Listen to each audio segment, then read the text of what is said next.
This channel does not promote any violent, harmful, or illegal activities. All content provided by this channel is meant for an educational purpose only.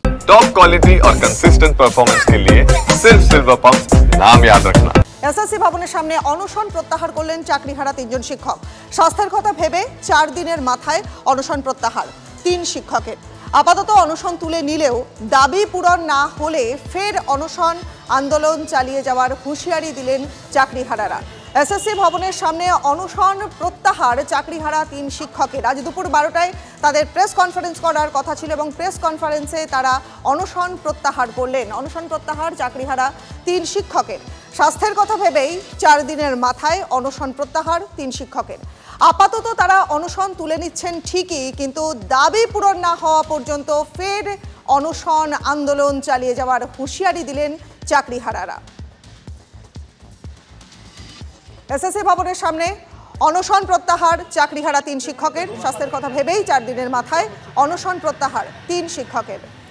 আপাতত অনশন তুলে নিলেও দাবি পূরণ না হলে ফের অনশন আন্দোলন চালানোর হুঁশিয়ারি দিলেন চাকরিহারারা। আমাদের সহকর্মী সত্যজিৎ এই মুহূর্তে রয়েছেন আমাদের সঙ্গে। সত্যজিতের সঙ্গে কথা বলবো। পথের খোঁজ কিন্তু পথেই পাওয়া যাবে। চাকরিহারারা তারা অভিযোগ করছেন যে রাজ্য সরকার সহযোগিতা করছেন না, সিবিআই দপ্তরে ডেপুটেশন দেবে বলেও জানিয়েছেন আন্দোলনকারী চাকরিহারারা। এসএসসি ভবনের সামনে অনশন প্রত্যাহার চাকরিহারা 3 শিক্ষকের। আমাদের সহকর্মীর সঙ্গে কথা বলবো। স্বাস্থ্যের কথা ভেবেই 4 দিনের মাথায় অনশন প্রত্যাহার 3 জন শিক্ষকের। আপাতত অনশন তুলে নিলেও দাবি পূরণ না হলে ফের অনশন। আমাদের সহকর্মী সত্যজিতের সঙ্গে কথা বলবে এই মুহূর্তে। সত্যজিৎ, তুমি অনশন মঞ্চের সামনে রয়েছো। তুমি বলছিলে যে 12টার সময় তারা প্রেস কনফারেন্স করবেন এবং তারা প্রেস কনফারেন্সে জানালেন যে অনশন তুলে দিচ্ছে। তারা কি শুধুমাত্র স্বাস্থ্যের কথাই মাথায় রেখে আপাতত অনশন তুলছেন? কি বলছেন? দেখো, তাদের সঙ্গে আমরা কথা বলে 2-3টি গুরুত্বপূর্ণ বিষয়, যে পুলিশ কোনো রকমভাবে সহযোগিতা করছে না এবং তাদের এই অনশন দীর্ঘদিনভাবে এগিয়ে নিয়ে যাওয়ার জন্য যে স্বাস্থ্য বিষয়ক এবং তাদের শরীর স্বাস্থ্য বিষয়ক যে সহযোগিতা করার দরকার, পুলিশ সেরকমভাবে সহযোগিতা করছে না। এমনকি কেউ বাইরে থেকে এসে সহযোগিতা করার চেষ্টা করলেও পুলিশ তাদেরকে হুমকি দিচ্ছে। বাইরে থেকে তৃণমূলের গুন্ডারা এসে তাদেরকে বিভিন্ন রকমভাবে হুমকি দিচ্ছে বলে তারা জানিয়েছেন এবং সে কারণের জন্যই তারা আপাতত তাদের এই অনশন স্থগিত করলেন বলে তিনি জানিয়েছেন। আমরা কথা বলবো একজনের সঙ্গে। দাদা সুমনদা, আপনারা আপাতত স্থগিত কারণ হচ্ছে এখানে তৃণমূলের গুন্ডা বাহিনী আসছে। আরজিকরে দেখেছেন না কিভাবে আরজিকর হাসপাতালে ঢুকে ভাঙচুর চালিয়েছে। আমরা আশঙ্কা করছি এখানে বায়ো টয়লেট বসাতে দিচ্ছে না, এখানে কেউ জল দিতে চাইলে তাকে জল দিতে দেওয়া হচ্ছে না, কোনো রকম সহযোগিতা। এখানে একটা বিছানা চাদর টাঙাচ্ছি, টানাতে পারছি না, বিছানায় পেতে কিছু একটা পেতে বসতে পারছি না, বালিশ পেতে মাথার নিচে শোবো দিতে পারছি না, হাসপাতালে যাব আমার গত রাতে অসুস্থ হয়ে পড়ি, পুলিশ কোনো সহযোগিতা করেনি।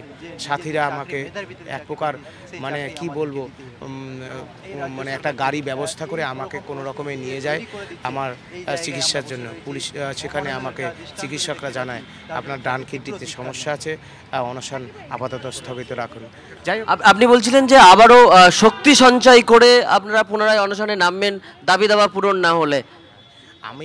আমরা বলছি আমাদের মধ্যে কোনো ভেদাভেদ নেই। শক্তি সঞ্চয় করে আমরা আবারও আন্দোলনের পথে ঝাঁপাবো, অনশনের পথে ঝাঁপাবো। সকল যোগ্যদের চাকরি বাঁচাতে হবে। সুপ্রিম কোর্টে আমরা রায় রিভিউ করব। সিবিআইয়ের কাছে আগামী 15ই এপ্রিল যাব। তারা যে ওএমআর কপি রয়েছে যোগ্যদের সব আমাদের হাতে তুলে দেবে। সেই কপি নিয়ে আমরা রায় রিভিউ করব। সমস্ত ওএমআর কপি সকল যোগ্যদের বলবো, ওই যে নকশাল নেতা সিপিআই এমএল তাদের প্ররোচনায় পা দেবেন না। রাজ্য সরকার তাদের নেতা বানিয়ে আপনাদের মধ্যে বিভাজন করার চেষ্টা করছে, এই প্ররোচনায় পা দেবেন না। আরজিকরের আন্দোলন আপনাদের নিশ্চয়ই মনে আছে। আমরা যোগ্যদের হয়ে কথা বলছি। আমাদের কোনো ভেদাভেদ নেই, কোনো মতানৈক্য নেই। আসুন একসাথে পথ চলি। একেবারে সত্যজিৎ বুঝতে পারছে, খুবই পরিষ্কার তাদের বক্তব্য। পাশাপাশি এই সংক্রান্ত আরও একটা খবর রয়েছে, কারণ শিক্ষামন্ত্রীর সঙ্গে বৈঠকের পরেও আশ্বস্ত নন চাকরিহারারা। রিভিউ পিটিশনে ন্যায় বিচার না পাওয়া পর্যন্ত আন্দোলন চলবে ঘোষণা করলেন চাকরিচ্যুতরা। ওয়াই চ্যানেলের দিকে আমরা নজর রাখবো। ওয়াই চ্যানেলে অবস্থানরত যারা চাকরিহারারা রয়েছেন তাদের সঙ্গে আমাদের সহকর্মী সুমন রয়েছেন। সুমন, অবস্থানরত যারা চাকরিহারা রয়েছেন তারা কি বলছেন? এই যে এসএসসি ভবনের সামনে 3 জন চাকরিহারা শিক্ষক তারা অনশন করছিলেন, শারীরিক সমস্যা কারণ দেখিয়ে তারা আপাতত অনশন স্থগিত করলেন। ওয়াই চ্যানেলের যারা রয়েছেন তারা কি বলছেন?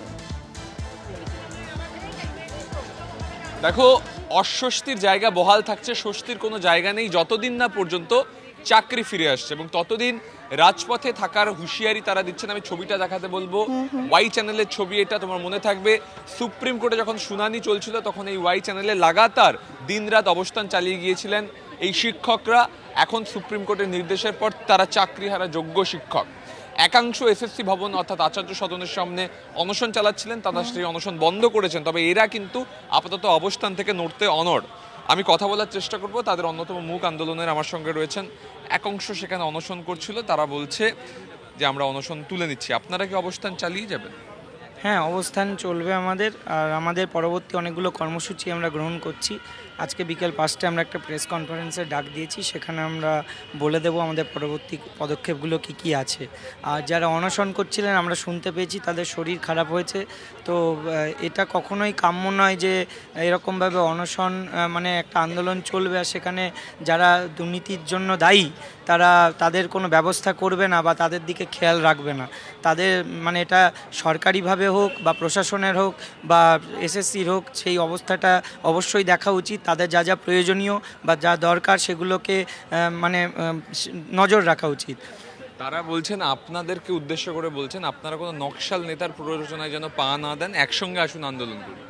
দেখুন, কোনো আমাদের সত্যি বলছি, আমাদের যে এই যে এত 13,000টা জনের একটা গ্রুপ আছে, এটা তো অনেকে অনেকভাবে এসএলপি করেছে, ওই জন্য একটু ছন্ন ছাড়া আছে। আমাদের 13,000 প্রায় 13,000 জনের একটা টিম, সেই টিমটা কিন্তু পুরোপুরি অরাজনৈতিক। কারণ দেখুন, আমরা কিন্তু কোনো একটা সংগঠন আগে ছিল না যে তার ছত্রছায়ায় এসেছি। আমরা এই চাকরিহারারা মিলেই একটা আলাদা মঞ্চ তৈরি করেছি। এবার একসঙ্গে আমাদের তো দাবিগুলো এক, আমাদের যে দাবি যে কোনো মূল্যেই চাকরিতে আমাদের পুনর্বহাল করতে হবে। তাই এই জায়গায় কোনো দ্বিমত আমাদের নেই, শুধুমাত্র আমাদের যারা চাকরিহারারা আছেন তাদের একটাই। আমাদের সঙ্গে থাকো, আরো একটা বিস্ফোরক বক্তব্য রয়েছে। চাকরিহারাদের ধর্ণা মঞ্চে দালালরা বসে আছে, বিস্ফোরক দাবি করলেন দিলীপ ঘোষ। অভিজিৎ গঙ্গোপাধ্যায়কে গো ব্যাক স্লোগান, দিলীপের নিশানায় আন্দোলনকারীরা। আমাদের সহকর্মী সুমনের সঙ্গে আরো একবার কথা বলার চেষ্টা করব। সুমন, এই যে দিলীপ ঘোষের যে বিস্ফোরক দাবি, সেই দাবিটা আগে আপনাদের শোনাই, তারপর যাচ্ছি সুমনের কাছে। আগেও গেছেন, আগেও যাব। কিছু লোক সেখানে দালালরা বসে আছে। আমাদের জাস্টিস গাঙ্গুলি, যিনি এই লড়াই কোর্টেও লড়েছেন, এখনও লড়ছেন, তাকে গো ব্যাক বলা হচ্ছে। আর যারা বলছে অরাজনৈতিক আন্দোলন, আমরা দেখেছি আরজি করের সময় মোহাম্মদ সেলিম থেকে কংগ্রেসের প্রেসিডেন্ট সবাই হেঁটেছিলেন। তারা কি রাজনীতি বোঝেন না, না করেন না? এই যে বিভেদ, মমতা ব্যানার্জিকে বাঁচাবার জন্য এই চালাকিগুলো করা হচ্ছে, এর থেকে যেন মাস্টাররা সাবধান থাকেন। দিলীপ ঘোষের বক্তব্য আপনারা শুনলেন। আমি বলছিলাম যে সুমনের কাছে আরো একবার যাব। ওয়াই চ্যানেলের সুমন রয়েছেন আমাদের সঙ্গে, সুমনের সঙ্গে কথা বলবো। সুমন, দিলীপ ঘোষের যে বিস্ফোরক বক্তব্য, তিনি একদম পরিষ্কার বলছেন যে ধর্ণা মঞ্চের দালালরা বসে রয়েছেন। কি বলছেন চাকরিহারা আন্দোলনকারীরা? একেবারে দেখো, বিভিন্ন জেলা থেকে যে শিক্ষক শিক্ষিকারা এসেছেন, আমি তাদের সঙ্গে কথা বলবো এবং এই প্রতিক্রিয়া নেওয়ার চেষ্টা করবো। চিন্ময়, দিলীপ ঘোষ আজকে মন্তব্য করেছেন এই ধর্ণা মঞ্চ, অবস্থান মঞ্চে নাকি দালালরা বসে আছে, সরকারের দালালরা। দেখুন, এইটাই তো বলছি, মানে সবাই চেষ্টা করছেন যে কিভাবে একটা রাজনীতি ঢুকিয়ে দেওয়া যায়। আমরা ওইটা থেকে বেরোনোর চেষ্টা করছি।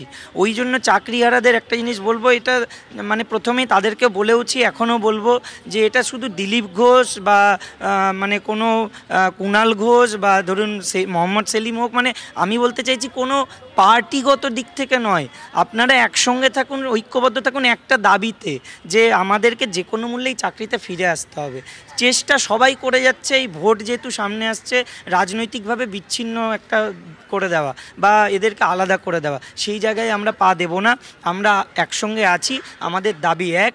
এবং আমরা দিলীপ ঘোষ যেটা বলেছেন, আপনি বললেন যে এখানে দালালরা বসে আছেন, তো এই ধরনের ল্যাঙ্গুয়েজে আমরা বিরোধিতা করছি। এরকম ল্যাঙ্গুয়েজ আপনি প্লিজ ব্যবহার করবেন না। এখানে সবাই চাকরিহারা, সবাই একটা আশঙ্কার মধ্যে আছে যে শেষ অবধি জীবনে কি পরিণতি হবে সেটা আমরা কেউ জানি না। আর এখানে চাকরি হারিয়ে বসে আছি কোনো একটা পার্টির কোনো নেতৃত্ব দেওয়ার জন্য বা পার্টির দালালি করার জন্য আমরা নেই। অন্যদের সঙ্গে একটু কথা বলবো। আপনারা এখানে যোগ্য আন্দোলন চালিয়ে যাচ্ছেন চাকরিতে বহাল হওয়ার জন্য, দিলীপ ঘোষ বলছেন আপনারা দালাল, অন্যরা বলছে কোন নকশাল নেতার প্ররোচনায় নাকি আপনাদের আন্দোলন চলছে। তো দিলীপ ঘোষ এখানে এসে দেখুক না, আমাদের ডকুমেন্টস আছে, আমরা আমাদের সব কিছু আমাদের যোগ্যতার বেসিসে আমরা চাকরি পেয়েছি, 4 বার ভেরিফিকেশন হয়েছে ডিআই অফিসে, এবং সিবিআই থেকে আপনার সিঙ্গেল বেঞ্চ থেকে অভিজিৎ গঙ্গোপাধ্যায়ের সিঙ্গেল বেঞ্চ, ডিভিশন বেঞ্চ এবং সুপ্রিম কোর্ট বেঞ্চে আমাদেরকে নন টেন্টেড হিসেবে উল্লেখ করছে যে আমাদের বিরুদ্ধে কোনো দুর্নীতি বা কোনো অভিযোগ, তার জন্যই তারা চাকরিটা ফেরত চাইছেন। আমি একটু ম্যাডামদের সঙ্গে কথা বলবো। ম্যাডাম, আপনি কোথা থেকে এসেছেন?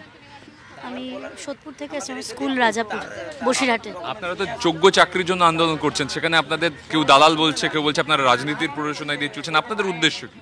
আমরা তো কোনোভাবে ফেসে রয়েছি এইভাবেই না, এবার আমাদেরকে এই সমস্ত বলে এখন আমাদের যে অবস্থান, আমরা যে পয়েন্ট দাবি করছি সেখান থেকে কেউই আমাদেরকে নড়াতে পারবে না। আমাদের একটাই দাবি, সরকার আমাদেরকে যে করে হোক আমাদের যোগ্য শিক্ষককে পুরনো চাকরিটা ফিরিয়ে দিক সসম্মানে। সেই একই দাবি রয়েছে তাদের এবং তারা নিজেদের দাবিতে অনড়। তারা বলছেন সরকার যেন তাদের পুরনো চাকরি, হারানো চাকরি ফেরত দিয়ে দেন। আর এবার শিক্ষক আন্দোলনের উপরে পলিসি অত্যাচারের প্রতিবাদে কংগ্রেসের রাজ্য জুড়ে থানা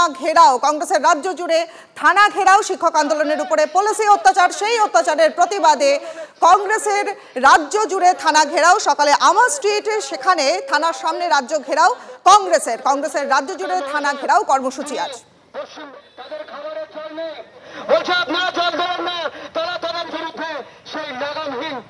অপরাধের বিরুদ্ধে আজকে কংগ্রেস শুভঙ্কর সরকার আগামী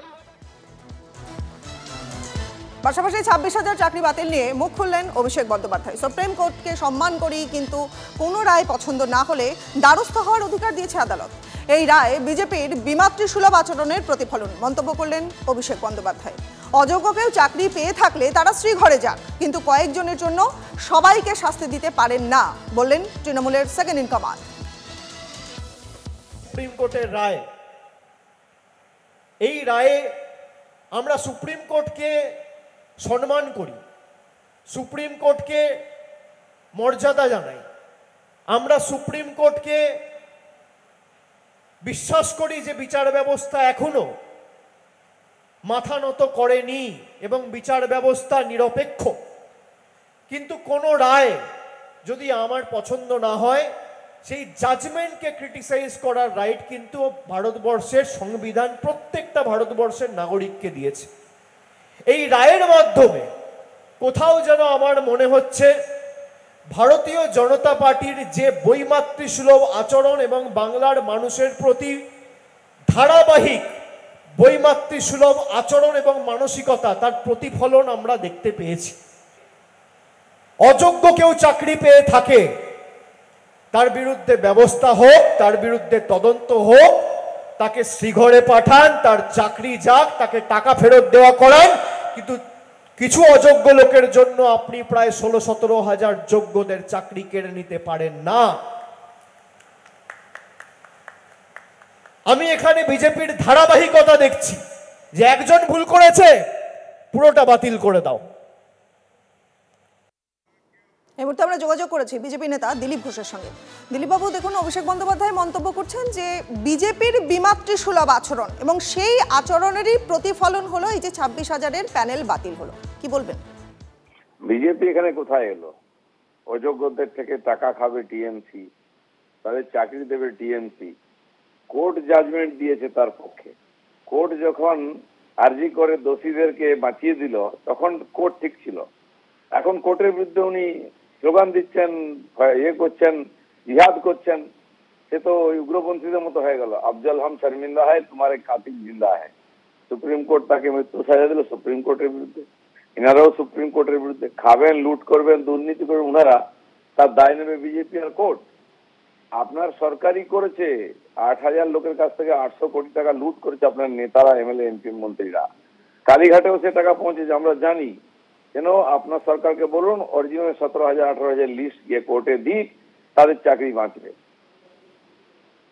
বেশ, অনেক ধন্যবাদ আপনাকে। বিজেপি নেতা দিলীপ ঘোষের সঙ্গে কথা বললাম।